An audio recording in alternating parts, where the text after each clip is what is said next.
قال الله تعالى في القرآن المجيد: أعوذ بالله السميع العليم من الشيطان الرجيم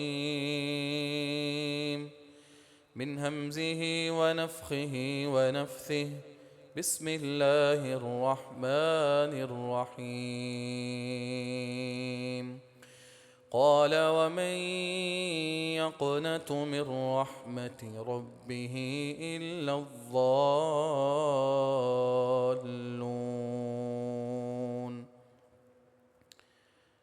ہر قسم کی تعریفات،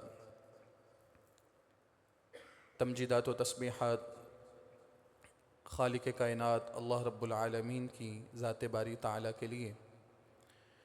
درود و سلام آقا دو جہاں امام الانبیاء جناب محمد الرسول اللہ صلی اللہ علیہ وسلم کی ذات مقدسہ اور مطہرہ پہ۔ معزز سامعین و حضرات، قابل احترام بھائیوں، بزرگوں، نوجوان ساتھیوں، معززات و مکرمات، دینی اسلامی ماں و بہنوں، کوئی بھی انسان جسے اس دنیا میں مشکلات، مصائب کا سامنا ہے یا غیر متوقع حالات جو وہ نہیں چاہتا اس کی زندگی میں ہوں، اگر اسے دیکھنا پڑ جائیں اور اس کی چاہت، اس کی خواہش اور اس کی سوچ و فکر کے خلاف اس کی زندگی چلنے لگے، تو ایک موڑ اس کے اوپر ایسا آتا ہے کہ وہ اللہ اور اس کی رحمت سے مایوس ہو جاتا ہے۔ اس کے دل سے سب کی سب امیدیں ختم ہو جاتی ہیں اور وہ یہ سوچنے لگتا ہے کہ شاید اب میرے حالات بہتر نہیں ہوں گے، اور بعض اوقات اگر وہ بیمار ہو جائے تو وہ اپنی صحت کے معاملے میں اللہ رب العالمین سے مایوس ہو جاتا ہے، اور کبھی گناہوں میں بہت زیادہ اٹا جائے، پھنس جائے، تو وہ معافی ملنے اور مغفرت سے اپنے آپ کو مایوس پاتا ہے۔ اور کبھی ایسا بھی ہوتا ہے کہ اگر رزق کے دروازے اس کے لیے بند ہو جائیں اور مالی معاملات میں اسے تنگی کا اور قلت کا سامنا ہو، تو پھر بھی وہ اللہ رب العالمین کی رحمت سے اور اس کی ذات سے نا امید ہو کے بیٹھ جاتا ہے۔ دنیا کے سب معاملات میں ہی ایسا ممکن ہے کہ جب انسان کی سوچ و فکر اور اس کے خیال اور چاہت کے الٹ ہونے لگے تو اس پہ بعض اوقات مایوسی طاری ہونے لگتی ہے۔ اس رویے میں قرآن مجید نے ہمیں کیا تعلیم دی ہے؟ رسول اللہ صلی اللہ علیہ وسلم نے اس ذہن اور خیال کو کس نظر سے دیکھا ہے، اور اس خیال اور عقیدے کی نحوستیں کیا ہیں، اور ایک مومن مسلمان اس سے اپنے آپ کو بچا کیسے سکتا ہے؟ یہ وہ چند بنیادی نکات ہیں جن پہ آج کے خطبہ جمعہ میں ہم کچھ گزارشات آپ کے سامنے رکھنے کی کوشش کریں گے انشاءاللہ۔ سب سے پہلی بات، اگر کوئی شخص یہ سمجھتا ہے کہ میرے پاس فلاں چیز نہیں، دنیا کا مال نہیں، صحت نہیں، یا اس کے علاوہ جو میری چاہت ہے وہ پوری نہیں ہو رہی، تو مجھے اب مایوس ہو جانا چاہیے، اگر وہ یہ سمجھتا ہے کہ مایوسی کا اور نا امیدی کا اسے کوئی فائدہ ہو سکتا ہے تو پھر بالکل اسے نا امید اور مایوس ہونا چاہیے، کیونکہ جس چیز سے انسان کو فائدہ پہنچتا ہو اسے تو اختیار کرنا چاہیے۔ اور کئی گناہ ایسے بھی ہیں جو انسان کو فائدہ بھی پہنچاتے ہیں، نقصان ان کا اپنی جگہ پہ، لیکن دنیاوی اعتبار سے یا کسی نہ کسی پیرائے میں وہ انسان کے لیے فائدہ مند بھی ہوتے ہیں۔ اگر شراب ہے تو اللہ نے قرآن مجید میں یہ کہا ہے کہ اس کا گناہ بڑا ہے لیکن لوگوں کے لیے کچھ فائدے بھی ہیں۔ جوا حرام کیا ہے اللہ نے، لیکن جو جیت جاتا ہے وہ راتوں رات لاکھ پتی یا کروڑ پتی بن جاتا ہے، امیر ہو جاتا ہے، فائدہ تو ہے لیکن نقصان اس کا زیادہ ہے، اس لیے اللہ نے ان چیزوں کو قرآن مجید میں حرام قرار دیا ہے۔ لیکن جس گناہ پہ ہم آج بات کر رہے ہیں یہ ایک ایسا گناہ ہے جس کا فائدہ کوئی نہیں ہے۔ عموماً گناہوں میں دونوں چیزیں آپ کو ملیں گی، لیکن اس کا فائدہ کوئی نہیں ہے، اس کا نقصان ہی نقصان ہے۔ چلو اگر اس کا کوئی فائدہ ہوتا تو پھر کسی کے پاس کسی نہ کسی سطح پہ یہ جواب ہو سکتا تھا کہ جناب دیکھیے نا، فلاں موقع پہ فلاں معاملے میں مایوس ہو گیا تھا، نا امید ہو گیا تھا، اس نا امیدی اور مایوسی کی وجہ سے مجھے یہ فائدہ ملا، جو چیز میں لینا چاہتا تھا وہ مجھے مل گئی، اور جو میری چاہت تھی اور جس معاملے میں کامیابی دیکھنا چاہتا تھا وہ مجھے حاصل ہو گئی۔ اگر ایسا ہوا ہو تو پھر تو جواز ہو سکتا ہے، لیکن حقیقت یہ ہے کہ یہ ایسا گناہ ہے جس کا فائدہ کوئی نہیں ہے۔ تو جب فائدہ ہے نہیں تو پھر انسان اپنے آپ کو اس طرف لے جاتا کیوں ہے؟ اس کے پاس کوئی اور آپشن نہیں ہے، وہ یہ سمجھتا ہے کہ میں مایوس ہوں گا تو میرا مسئلہ حل ہوگا، تو یہ ایسے تو ہونا نہیں۔ یا پھر اس کے پاس ایک اور حل نکل سکتا ہے کہ وہ یہ فیصلہ کر لے کہ جس دنیا میں جی رہا ہوں یہاں پہ زندہ رہنے کی وجہ سے مجھے یہ دن دیکھنا پڑ رہے ہیں، تو میں اس دنیا سے ہی الگ ہو جاتا ہوں۔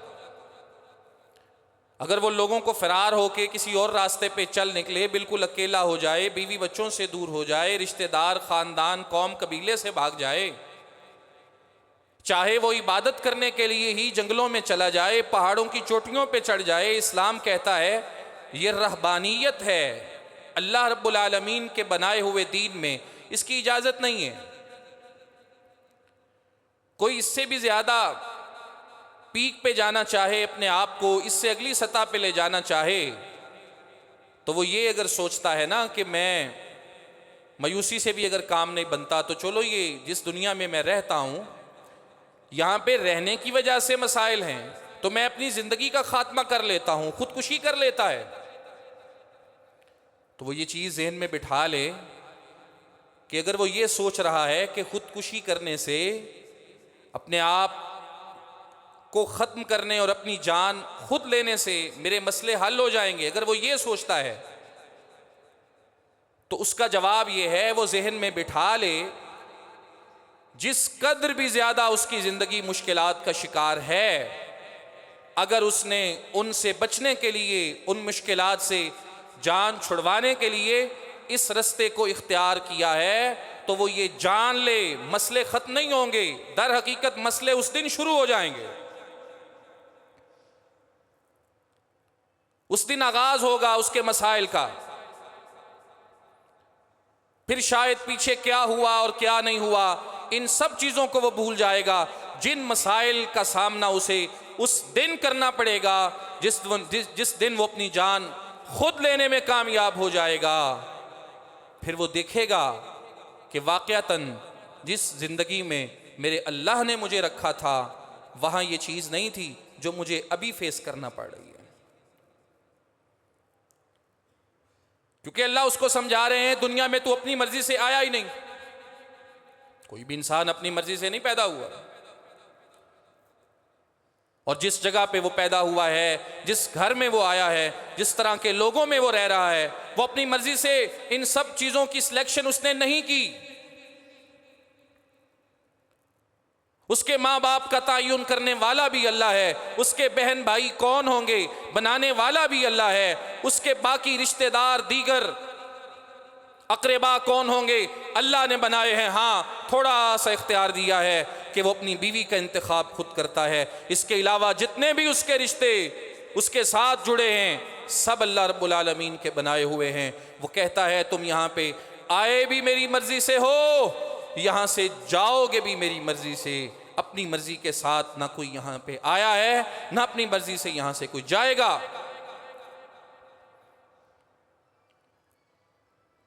اور نجات اس بات میں ہے، کامیابی یہ ہے جب تم نے اس بات کو سمجھ لیا، جان لیا کہ یہاں اپنی مرضی سے تم آئے نہیں، اپنی مرضی سے جاؤ گے نہیں، تو جو اس کے درمیان کا عرصہ ہے، آنے کے بعد جانے سے پہلے دنیا میں زندگی بسر کرنے کا جو دورانیہ ہے، اگر یہ بھی تم میری مرضی کے مطابق کر لو تو شاید زندگی میں تمہارے لیے کوئی اور مسئلہ یا مشکل باقی نہیں رہے گی۔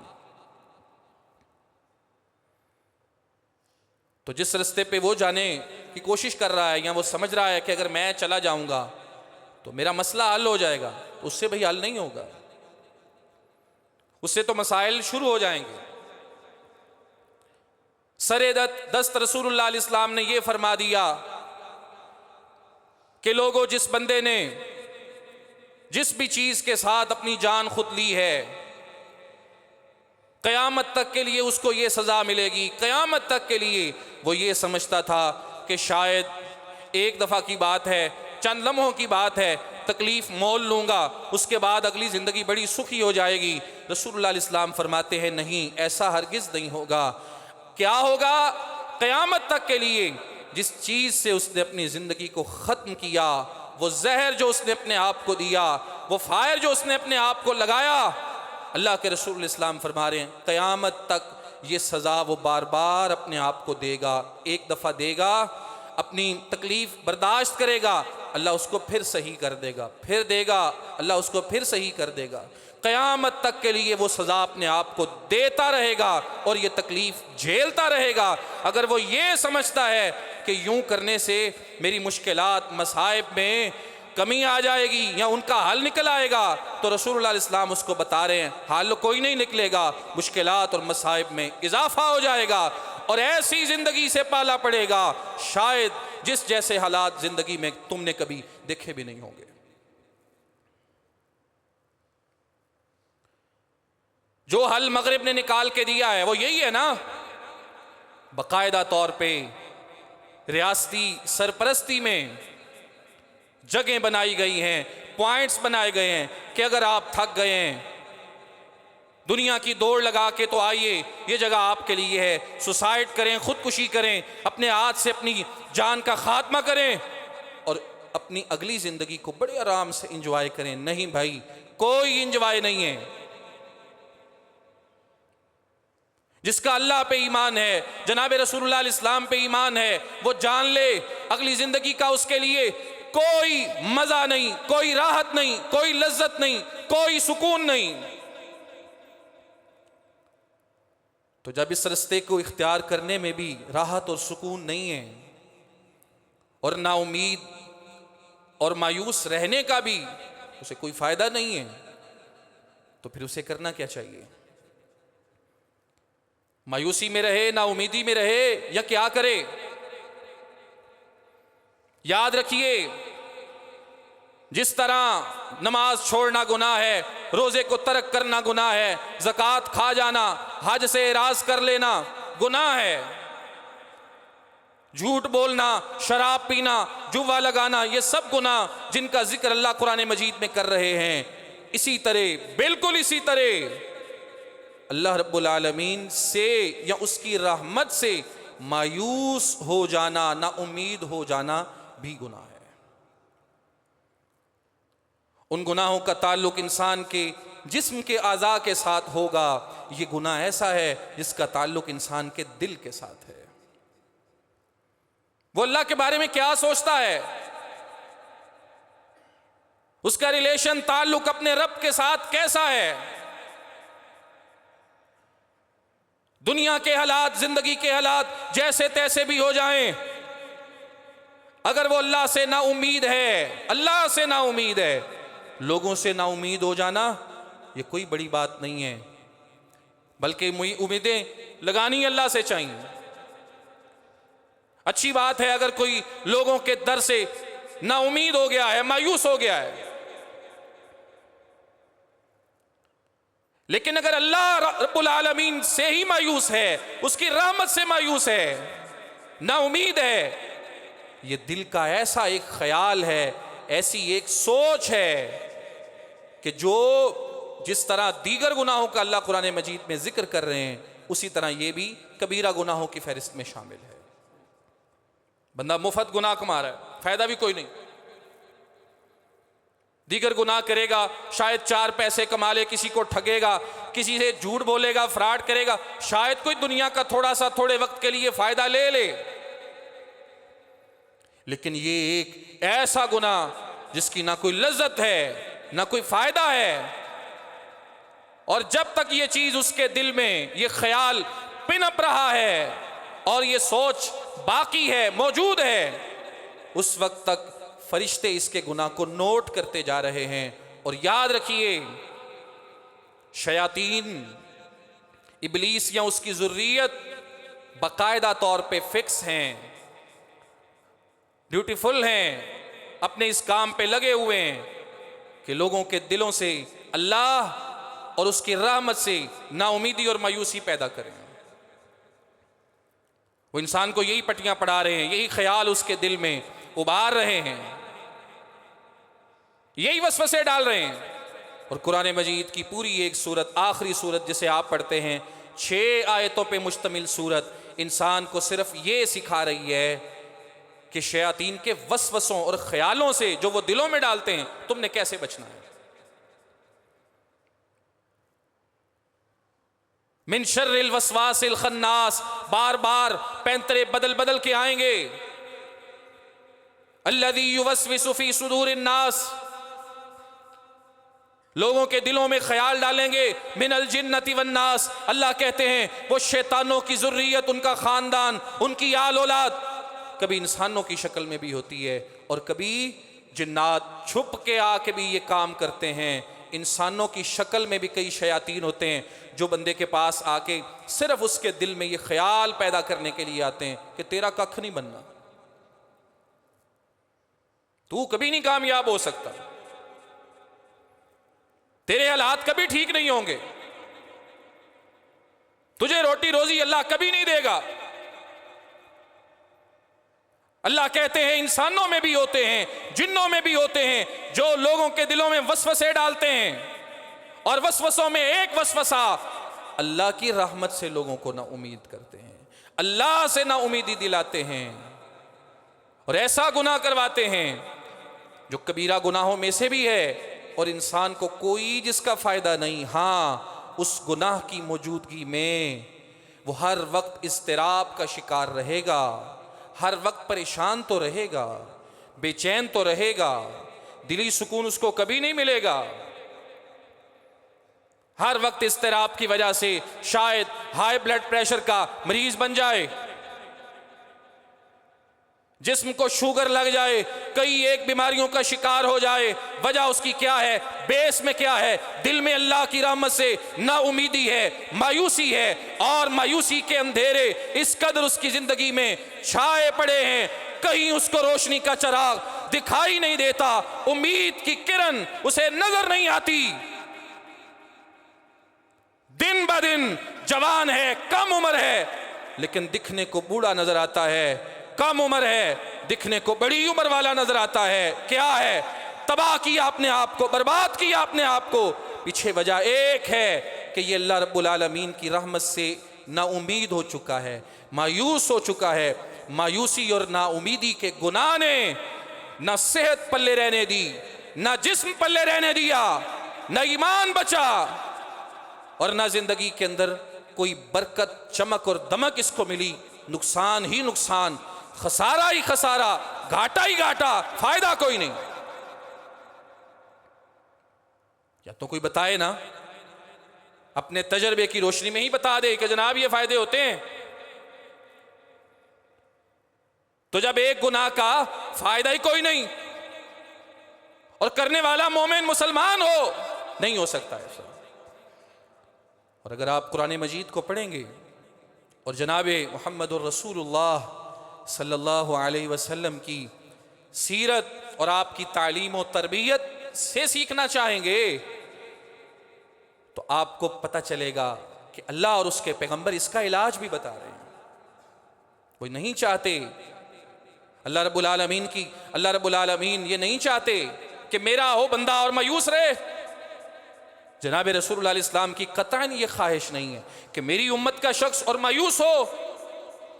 اس لیے وہ اپنی تعلیمات، اپنے اقوال اور اللہ کے رسول اسلام اپنی سیرت و زندگی کی روشنی میں ہمیں اس کا علاج بتا رہے ہیں. یہ ایک مرض ہے، یہ ایک بیماری ہے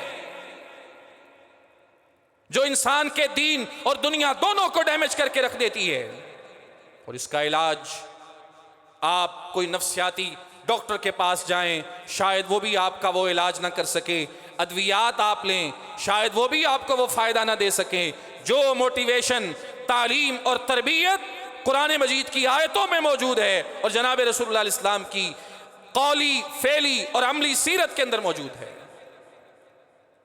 وہ ایک ایک آیت پڑھتے جائیں. صرف اگر آپ اس کے ترجمے پہ غور کر لیں، میں یہ نہیں کہتا زیادہ اس کی گہرائی میں جائیں، تفاسیر کو نکال کے پڑھنا شروع کر دیں، نہیں، صرف سرسری طور پہ آیت پڑھ لیں، اس کا ترجمہ پڑھ لیں. تربیت اللہ رب العالمین انسان کی کر رہے ہیں. آیت و ترجمہ پڑھنے سے اس کو لیسن ملے گا، سبق ملے گا اور نتیجتاً مایوسی ختم ہوگی. امیدوں کے چراغ اور روشنیاں اس کے لیے ظاہر اور واضح ہونے لگیں گی.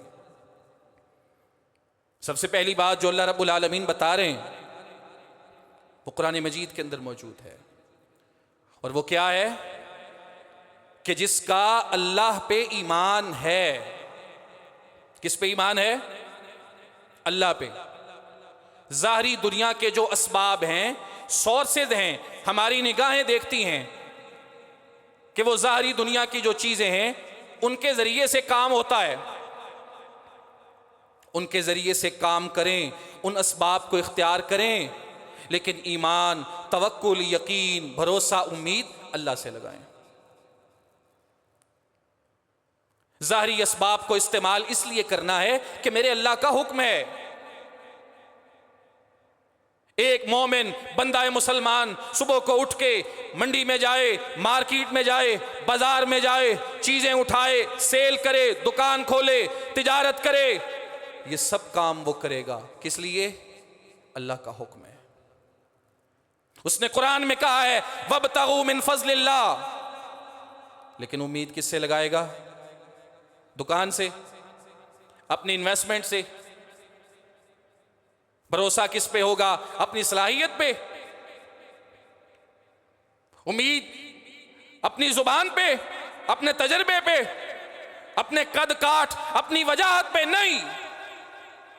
دنیا میں اگر تم ان چیزوں سے امید لگاؤ گے تو اللہ تمہیں بتا رہے ہیں بڑے دنیا کے اندر لوگ موجود ہیں، انویسٹ بھی کرتے ہیں، بڑی بڑی مارکیٹس کے شاید مالک بھی ہوں گے، بڑا کچھ ان کے پاس ہوتا ہے، لیکن فیل ہیں آج تک. کچھ کمانے میں، حاصل کرنے میں کامیاب نہیں ہوئے. اگر تم پہ اللہ کا فضل ہے اور تم اس میں کامیاب ہو گئے ہو تو یہ مت سمجھنا کہ یہ تمہاری صلاحیت سے ہوا ہے، تمہارے تجربے سے ہوا ہے، تمہارے علم سے ہوا ہے. نہیں، تم جیسے، تم سے بڑے مضبوط لوگ اس دنیا میں آئے، بغیر کچھ حاصل کیے کمائے یہاں سے چلے گئے. اگر آج تھوڑی سی کامیابی مل گئی ہے تو اعتماد، امید، یقین، بھروسہ اللہ کی ذات پہ رکھو، دنیا کے ظاہری اسباب پہ نہیں. جس شخص کی امیدیں دنیا کے ظاہری اسباب پہ ہوتی ہیں، جب وہ اسباب کٹ جاتے ہیں وہ مایوس ہو جاتا ہے. اور جس کی امید اللہ سے ہوتی ہے تو اللہ رب العالمین تو ہمیشہ سے ہے، ہمیشہ رہے گا۔ جس کی امیدیں اصلاً اللہ سے ہوتی ہیں وہ کبھی نا امید نہیں ہو سکتا۔ جس کا ذہنی تعلق لگاؤ دنیا کے ظاہری اسباب سے ہے، جب تک وہ چیزیں تھیں یہ مطمئن تھا، بڑا خوش تھا، وہ ختم ہو گئی، یہ بیڈ پہ پڑا ہے، مریض بن گیا ہے، ڈاکٹر علاج کرتے ہیں، ظاہری طور پہ کچھ نہیں کیا، دل میں نا امیدی آ گئی، مایوسی آ گئی۔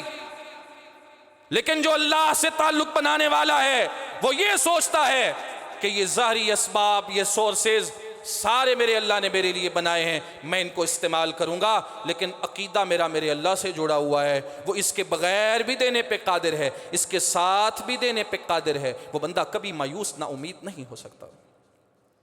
یہ عقیدے کا مسئلہ ہے۔ مایوسی اور نا امیدی عقیدے کے بگاڑ کی وجہ سے آتی ہے۔ ہمارا دل کہاں پہ ہے؟ جہاں دل رکھیں گے اسی کے مطابق فیصلہ ہوگا کہ ہمارا عقیدہ کیسا ہے۔ اور اگر آپ قرآن مجید کو پڑھ لیں، اللہ رب العالمین مثالیں دے کے سمجھا رہے ہیں اپنے بندوں کی، مثالیں دے کے سمجھا رہے ہیں۔ کیا کمال ٹریننگ ہے، تربیت ہے۔ اللہ اپنے پیغمبر جناب ابراہیم علیہ السلام کا ذکر کرتے ہیں اور کہتے ہیں خود بھی بوڑھے ہیں ابراہیم اور ان کی بیوی بانجھ ہے، بڑھاپے میں فرشتے بشارت دینے کے لیے آئے ہیں اور بتا رہے ہیں بشرناک باسحاق نبیا من الصالحین، ہم آپ کو بشارت دیتے ہیں اللہ آپ کو بیٹا دے گا جس کا نام اسحاق ہوگا اور وہ اللہ کا پیغمبر اور نبی بنے گا۔ بیوی حیران ہوتی ہے، یا ویلتا االد وانا عجوز وهذا بعلی شیخا ان هذا لشیء عجیب، کیا بنے گا میرا، میں بانجھ، میرا خاوند بوڑھا، اللہ ہمیں اولاد دے گا، یہ تو بڑی عجیب چیز ہے، بڑی عجیب چیز ہے۔ جناب ابراہیم علیہ السلام کیا کہتے ہیں؟ وَمَن يَقْنَطُ مِن رَحْمَةِ رَبِّهِ إِلَّا الضَّالُّونَ، ظاہری اسباب یہی ہیں، دنیا کے ظاہری قوانین یہی کہتے ہیں کہ ہمارے ہاں اولاد نہیں ہوگی۔ بیوی کو بھی سمجھا رہے ہیں اور فرشتوں سے بھی بات کر رہے ہیں اور کہتے ہیں وَمَن يَقْنَطُ مِن رَحْمَةِ رَبِّهِ، ظاہری اسباب چاہے یہی گواہی دے رہے ہیں کہ نہیں اب اللہ کی کوئی رحمت نہیں آئے گی، لیکن جس کی امید اللہ سے ہو وہ ظاہری اسباب پہ بھروسہ اور اعتماد نہیں کرتا۔ وَمَن يَقْنَطُ مِن رَحْمَةِ رَبِّهِ إِلَّا الضَّالُّونَ، اللہ کی رحمت سے نا امید تو وہی ہوتا ہے جو مومن مسلمان نہیں بلکہ گمراہ ہوتا ہے۔ یہ جناب ابراہیم کی بات اللہ کر رہے ہیں کہ دیکھو انہوں نے اسباب کو چھوڑا ہے، قوم نے آگ جلائی ہے، قالوا ابنوا له بنيانا فالقوه في الجحيم، بڑی عمارت بنا کے بڑا ایندھن ڈال کے آگ جلائی ہے اور آگ میں جناب ابراہیم کو ڈالنا چاہتے ہیں۔ اللہ کے رسول علیہ السلام فرماتے ہیں جناب ابراہیم آگ میں جانے کے لیے تیار ہیں، زبان پہ ایک جملہ کہا اور آگ میں کود گئے، اور وہ جملہ یہ تھا حسبی اللہ ونعم الوکیل، جس رب نے مجھے پیدا کیا پیغمبر نبی اور رسول بنا کے اس قوم کے پاس بھیجا ہے، مجھے وہی کافی ہے، اور جس کو وہ کافی ہو جائے دنیا کی کوئی طاقت اس کا کچھ بگاڑ نہیں سکتی۔ کا زبان سے حسبی اللہ ونعم الوکیل کہا ہے، آگ میں کود گئے ہیں اور اللہ نے آگ کو حکم دے دیا ہے قلنا یا نار کونی بردن وسلاما علی ابراہیم، اے آگ ابراہیم پہ ٹھنڈی بھی ہو جا، سلامتی والی بھی ہو جا۔ اللہ گرم آگوں کو ٹھنڈا کر کے اپنے بندے اور پیغمبر کی حفاظت کر رہا ہے، یہ بتا رہا ہے کہ جب امید اللہ سے ہو، ظاہری اسباب کے ساتھ انسان جڑا نہ ہو تو اس کا کام بھی ہو جاتا ہے اور وہ مایوس اور نا امید بھی نہیں ہوتا۔ اور قرآن میں اللہ بتا رہے ہیں ہمارا پیغمبر ہے، ہمارا نبی ہے زکریا، اس کا کیس بھی وہی ہے جناب ابراہیم والا۔ اللہ کہتے ہیں بیوی بانجھ ہے، خود بوڑھا ہے، اولاد نہیں ہے، اولاد نہیں ہے۔ ایک دن دیکھا کہ جس کی کفالت کر رہے ہیں مریم علیہ السلام، خود مریم کے خالو لگتے ہیں، کفالت کر رہے ہیں، بہنوئی لگتے ہیں، کفالت کر رہے ہیں، اور کیا دیکھتے ہیں کہ ایک دن دروازہ کھلا ہے. صرف ایک دن کی بات نہیں، اس کے بعد ہمیشہ ہی جب بھی جناب سیدہ مریم کے پاس گئے ہیں جناب زکریا، وہاں پہ اللہ کا رزق پایا ہے. پوچھا کہ یہ کہاں سے آیا ہے؟ جواب ملا ہوا من عند اللہ، یہ اللہ کی طرف سے آیا ہے. ان اللہ یرزق من یشاء بغیر حساب، وہ جسے چاہتا ہے بے حساب دیتا ہے. وہیں کھڑے ہو کے اللہ سے دعا کر رہے ہیں اور کہہ رہے ہیں ہنالک دعا زکریا ربہ. اللہ کہتے ہیں اسی موقع پہ ہمارے بندے زکریا نے ہمیں بلایا، دعا کی. اور دعا کے الفاظ بھی اللہ بتا رہے ہیں. اللہ سے کہنے لگے ربی حب لی من لدنک ذریۃ طیبہ، اللہ پاکیزہ اولاد عطا فرما. ایک جگہ پہ اللہ کہتے ہیں، اللہ سے یوں مانگا انہوں نے ربی لا تذرنی فردا وانت خیر الوارثین، اے اللہ مجھے اکیلا نہ چھوڑیں، بہترین وارث دینے والا تو ہے، مجھے وارث عطا فرما. اللہ کہتے ہیں ہم نے انہیں بھی وارث دے دیا. ایک طرف نا امیدی ہے، ادھر جاؤ گے گھاٹا ہی گھاٹا، نقصان ہی نقصان ملے گا. دوسری طرف اللہ کی رحمت سے امیدیں ہیں. جو لگا لیتا ہے دنیا کے اسباب سے کنارہ کش ہو کے ساری نظر اللہ کی رحمت پہ رکھ لیتا ہے، اسے مل بھی جاتا ہے اور دنیا کی پریشانی سے وہ اپنے آپ کو بچا بھی لیتا ہے. اور پھر جو بھی شخص مایوس ہونے والا ہے اللہ کی رحمت سے، وہ قرآن مجید میں جناب یعقوب علیہ السلام کا قصہ کیوں نہیں پڑھتا؟ سورہ یوسف کیوں نہیں پڑھتا؟ اور وہاں پہ یعقوب علیہ السلام کے وہ الفاظ کیوں نہیں پڑھتا؟ پہلے یوسف گما تھا، پھر جو اس کا بھائی بھیجا وہ انہوں نے رکھ لیا، پھر جو تیسرا تھا وہ کہتا ہے ابا جی کے ساتھ وعدے کی خلاف ورزی ہو گئی ہے، اب میں جاؤں گا نہیں. رو رو کے آنکھیں سفید ہو گئی ہیں،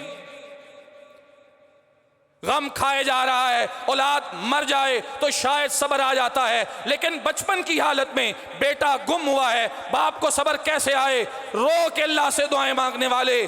چوتھی آزمائش یہ آئی ہے کہ بچے آئے ہیں اور آ کے ایک کہتے ہیں یا ابانا ان ابنک سرقا، اے ابا جی آپ کے پتر نے چوری کی ہے. باپ پیغمبر ہے، نبی ہے، کیسے مان لے کہ پیغمبر کا بیٹا چوریاں کرتا ہے؟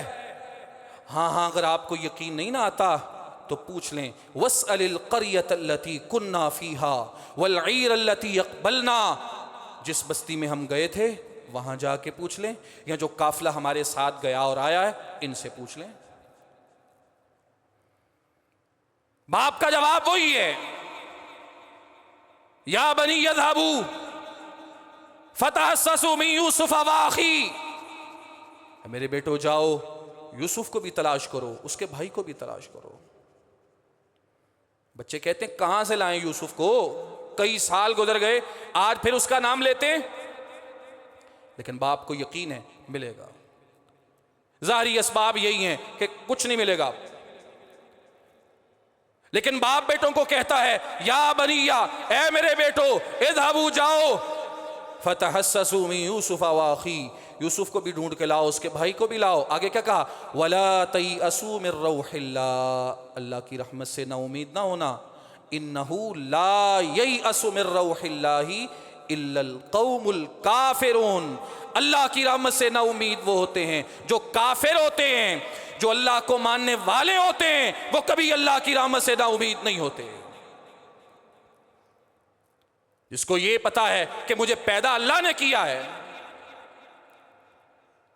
جو انسان مانتا ہے، تسلیم کرتا ہے کہ ظاہری پروسیجر میری پیدائش کا جو بھی ہوا، لیکن جو ہوا اللہ کے اذن سے ہوا.